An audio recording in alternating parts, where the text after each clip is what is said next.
America's Got Talent. Yeah, that show's rocking. Really fun. fun.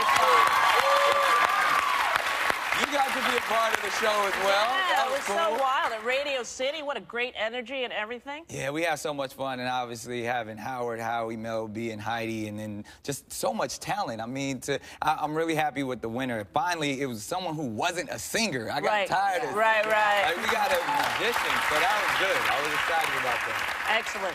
How's the babies? The babies are amazing. 3.5 years old, so they're not babies no more. They're little people on Yeah. mission. Yeah, I took those pictures. It's like, all you got to say to my son is, where's the tough guy? And he does that pose. And the face. Cute. Yeah. Face. Yeah. So the real Husbands of Hollywood is back, and you might be a politician. Yeah, so Kevin Hart and I obviously we have the fakest reality show on television. And this time I'm running for the mayor of Beverly Hills. So Kevin's always trying to like top me in the show, and it was like, oh, he could never be a politician. He's too short. So I was. And if you need any help, you know, that's. Of course, that's your world. So, yeah, call me. Might, art might imitate life. You never know. So I'm telling you, that's where it all begins. Hey, it's all.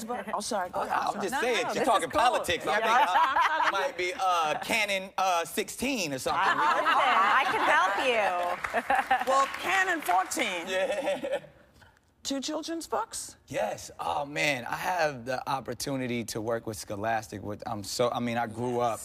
We all did, I've always right? been an advocate for literacy, just because I had issues. I had coming up. I had a couple of issues in school and stuff, and not really. And I actually overcame them, and a lot of it happened through poetry.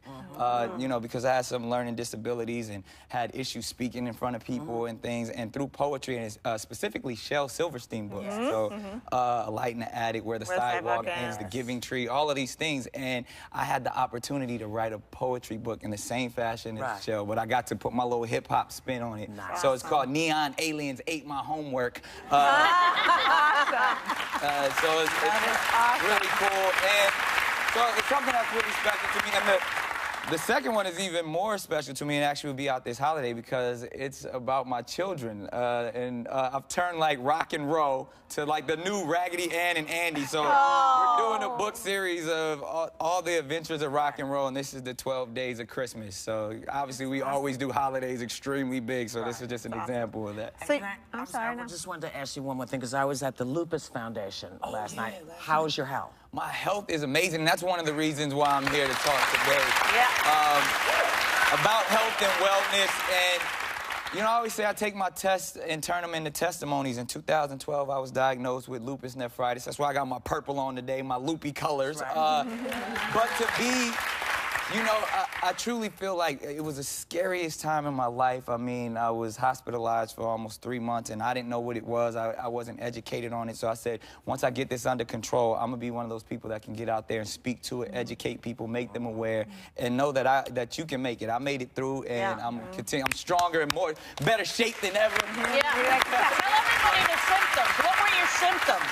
You know what? It snuck up on me during the holidays. I didn't know. I have a very specific case, lupus nephritis, where my immune system was attacking my kidneys. And I was in Aspen, so I was in high elevation. So even people were saying, oh, you're just dehydrated. Yeah, you never know what's wrong with you at altitude, right? And then, I ended up getting rushed to a couple different hospitals to see some specialists. And it was, that my immune system was attacking my kidneys. And so from that, lupus is one of those diseases where it sneaks up on you, and it can be disguised as fatigue a lot of times. So I had the opportunity to get over that, and now I'm here to talk about so many other things. And the flu too, right? Yes, because a lot of people die of the flu, and they don't, those symptoms too, if people think it's a common cold. I know with little kids, I mean, I get the flu shot for my kids. Absolutely. So you're helping to get the word out about that so too. I have the opportunity to partner with the makers of Theraflu to Miracle drug, I'm sorry. No, it is. Just say. It truly is, because right now it is flu season, and everyone has to be aware. So they came up with this thing called the Fluprint,